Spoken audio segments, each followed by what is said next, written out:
La secrétaire générale de la francophonie, Louise Mouchitiwabo, a décidé de dépêcher une mission d'information et de contact à Port-au-Prince à partir d'aujourd'hui jusqu'au 9 mars 2021.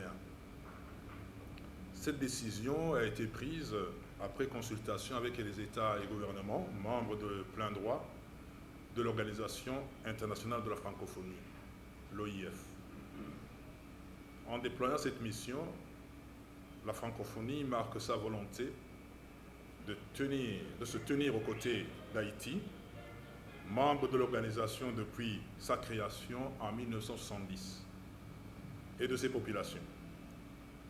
Elle traduit également l'esprit de solidarité au fondement de l'OIF, qui rassemble 88 États, gouvernements, membres présents sur les 5 continents. Cette mission s'inscrit dans le mandat de l'organisation qui a notamment pour objectif de contribuer à la consolidation de l'état de droit, de la démocratie et des droits de l'homme dans ses États membres, ainsi qu'à prévenir les crises et les conflits dans les pays les plus fragilisés. En Haïti, la francophonie se mobilise donc en vue de contribuer avec les acteurs nationaux et en lien avec les autres partenaires d'Haïti à un règlement durable à la crise politique et institutionnelle.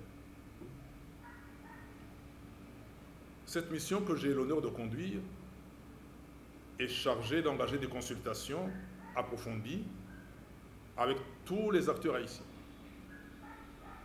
C'est une mission d'écoute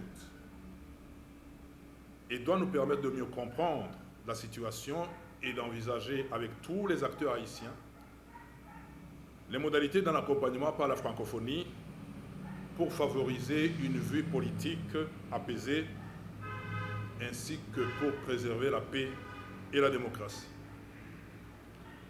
Au cours des prochains jours, donc, la délégation rencontrera ainsi que les autorités nationales, les responsables de plusieurs institutions, les représentants des différentes mouvances politiques, ainsi que de nombreux acteurs de la société civile.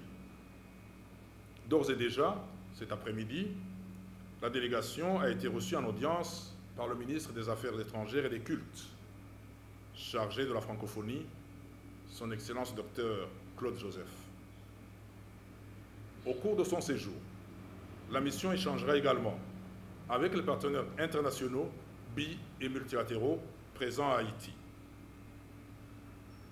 Pour mener à bien ces échanges, je suis accompagné du professeur Théodore Olo, ici à ma gauche, ancien ministre des Affaires étrangères du Bénin et membre du présidium de la Conférence nationale.